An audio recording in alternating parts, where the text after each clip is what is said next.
Satu keputusan salah, Timur Tengah bisa meledak jadi medan perang terbesar.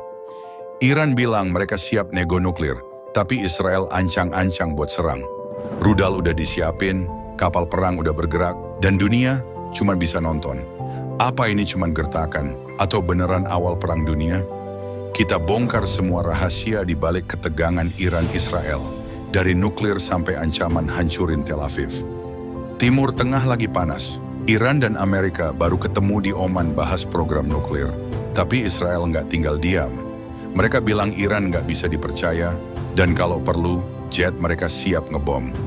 Iran balik ngancam, kalau diserang, mereka bakal bikin Tel Aviv rata sama tanah. Di sisi lain, sekutu Iran Hezbollah dan Houthi juga udah siap tempur. Amerika megang kendali di belakang Israel. Ini bukan cuma soal dua negara, ini soal minyak, kekuasaan, dan mungkin masa depan dunia. Situasi ini kayak bom waktu. Dulu mereka akur, Iran pasok minyak, Israel kasih teknologi. Tapi begitu Ayatollah Khomeini ambil alih, semuanya berubah. Iran bilang, Israel adalah setan kecil yang harus dimusnahkan. Israel lihat Iran sebagai ancaman ideologi. Dan Israel tuduh Iran bantu Hamas di Gaza. Iran bilang mereka nggak terlibat, Israel nggak percaya. Terus ada program nuklir Iran yang bikin Israel takut. Iran bisa bikin uranium dengan kemurnian 90%, tinggal selangkah dari bom nuklir. Israel bilang, itu bukan cuma ancaman buat mereka, tapi buat seluruh dunia. Iran bilang ini cuma buat energi damai. Gak cuma soal nuklir, Israel bertahun-tahun serang posisi Iran.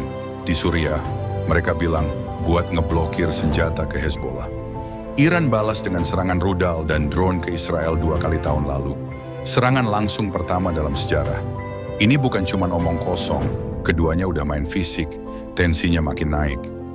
Tanggal 12 April 2025, Iran dan Amerika ketemu di Oman. Ini nego pertama di era Trump kedua. Utusan Trump Steve Witkoff, Iran pengen sanksi AS dicabut. Sanksi yang udah bikin ekonomi mereka jungkir balik. Mata uang Iran udah kayak kertas bekas. Makanya pemimpin tertinggi Ayatollah Khamenei akhirnya setuju nego. Sesuatu yang dulu dia bilang haram. Tapi nego ini nggak gampang. Anises dan Israel minta Iran stop total program nuklirnya, bongkar semua sentrifugal, buang uranium, dan izinin inspeksi ketat. Iran bilang, kalian dulu yang cabut sanksi, baru kita ngomong. Trump bilang kalau Iran nggak setuju, they're in great danger.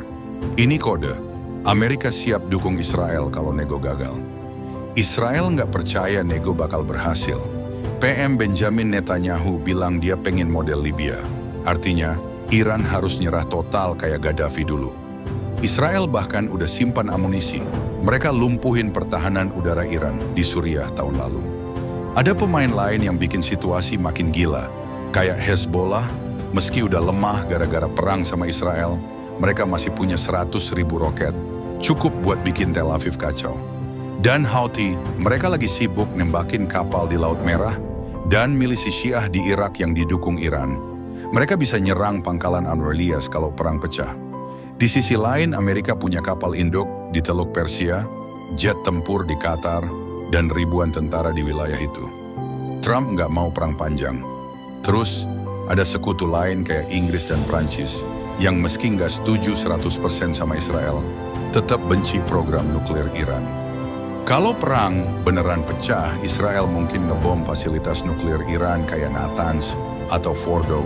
Tapi ini nggak gampang. Iran punya bunker di bawah gunung, pertahanan mereka udah ditingkatin. Iran bakal balas, mungkin lewat Hezbollah yang nembakin Tel Aviv, atau Houthi yang tutup Selat Hormuz. Apa dampaknya buat dunia? Pertama, ekonomi. Iran ekspor 2 juta barel minyak per hari. Kalau mereka diserang, ekspor ini bisa stop.